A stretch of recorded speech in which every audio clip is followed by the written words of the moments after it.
Hey, what's up, guys? This is the final discussion about that article that was on Reddit.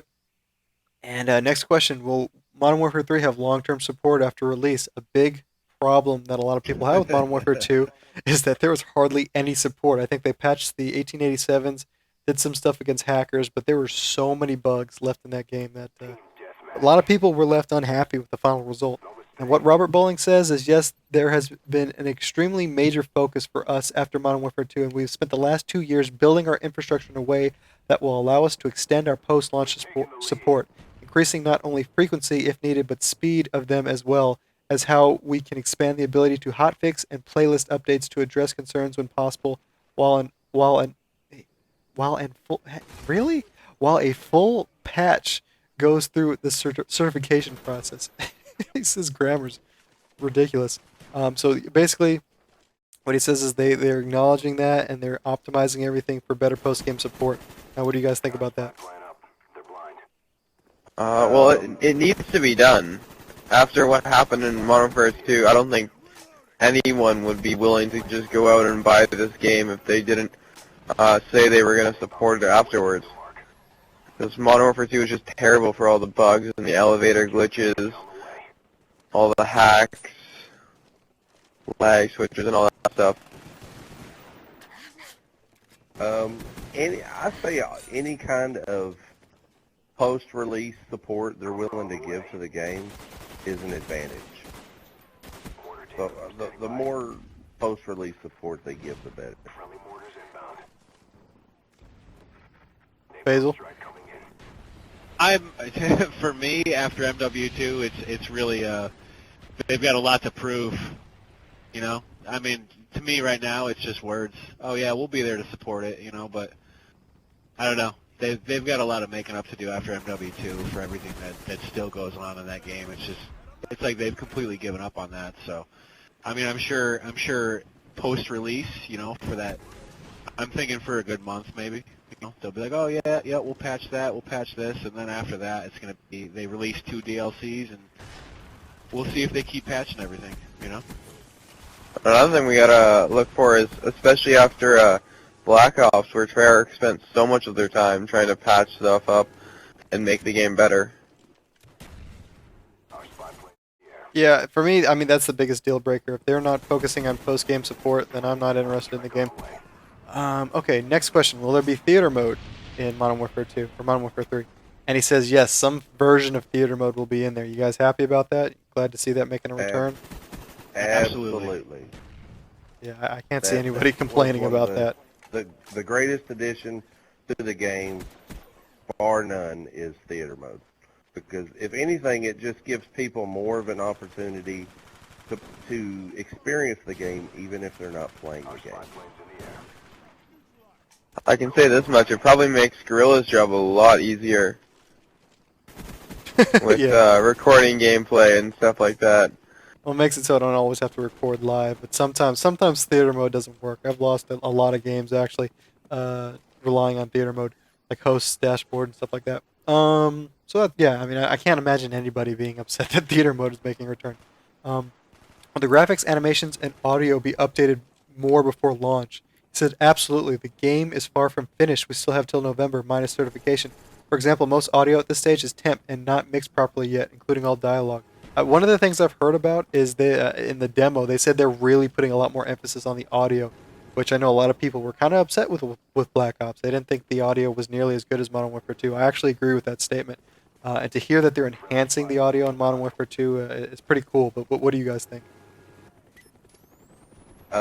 It wouldn't bother me one bit to see sound whoring come back, because, I mean, people may complain that they don't have the money to buy the headphones, but good audio, you know, is just as important as good graphics, in my opinion.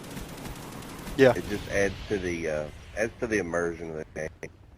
And if you don't feel like you're actually in the game and experiencing it as much as you tend to have a disconnect with the game.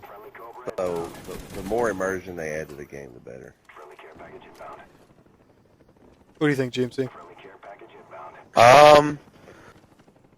Right now, really, I would enjoy to have better sound quality because, as people have said already, it is a lot harder to sound whore in Black Ops than it was in previous games. Even in like World at War, I found sound whoring a lot easier. I do hope they do a lot of emphasis on the sound because I really do like how the sound helps out in Call of Duty, even in the single player. It's just as big as the graphics, in my opinion. As opposed to Black Ops sound, Black Ops definitely did not have the best sound, but right now, really, it's just words until we see something of it. So I wouldn't be too skeptical on how good the sound will be. Mm-hmm. What do you think, Basil? I'm interested to see. I mean, I'm one of those gamers that's been jealous of all you guys. That's always had the Turtle Beach headsets and all that. I've never, my entire time on my Xbox has been with the stock microphone. So I think it's kind of unfair. I'd love to. I definitely think I agree with you guys that the audio is definitely as good as it's just as important as the visual.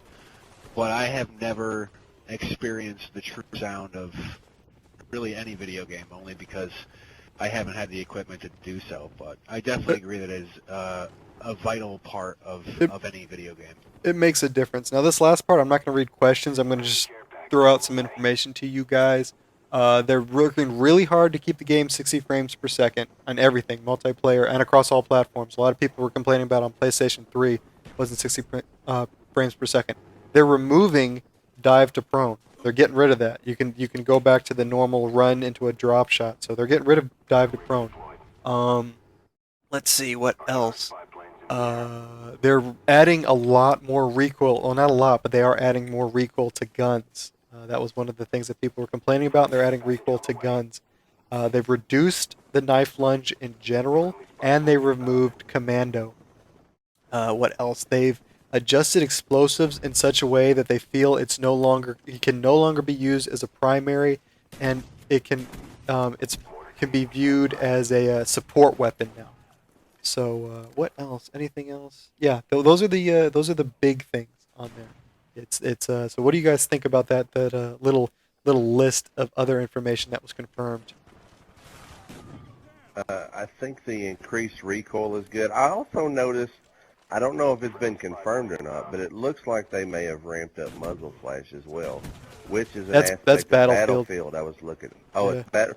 Well, That's Battlefield. I mean, from what I saw in the demo too, looks like they may have ramped it up in Modern Warfare 3 too. Mm-hmm. Well, maybe. But what do you? Anything else? What about the dive to prone? I never really used the dive to prone all that much, but I do think it was a neat aspect that they added to the game. That's actually an innovation I don't have a problem with. Mm-hmm. But I don't have a problem with that one. I could take it or leave it, the dive to prone.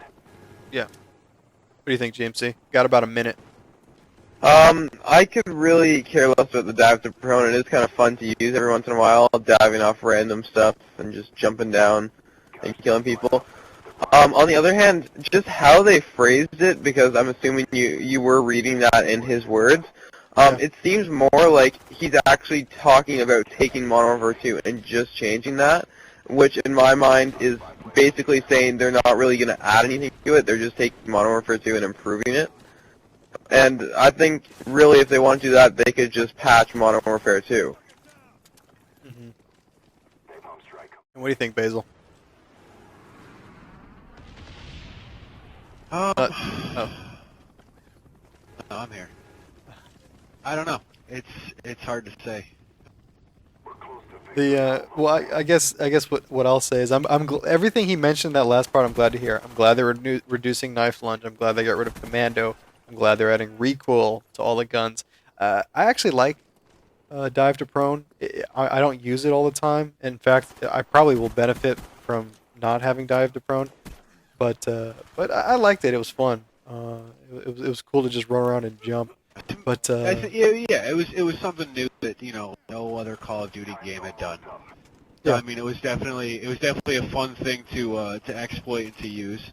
I didn't find it personally all that useful, but I mean, Yeah, it was still to each his different. own. You know, it's all how you play the game. But Yeah. No, yeah, I thought it was pretty cool. And the other thing God, I can't hit this guy. The other thing they said was that they're getting rid of, or they're nerfing tubes, which is a big deal to me, especially. Everything they talked about in there, to be honest, I wasn't really too hyped about. I'm still not hyped about Modern Warfare 3, but I like everything I've heard so far. They're talking more and more about post game support, talking about getting rid of all those different aspects, and the biggest thing they're talking about is fixing the problems with Modern Warfare 2, taking the good stuff from it, and refocusing back on Call of Duty 4 style gameplay, gun on gun. I think Modern Warfare 2 went way too over the top. I think if they can take what made Call of Duty 4 and World at War lots of fun, but putting it more on that gun on gun mentality, I think they could make a really good game. Because what's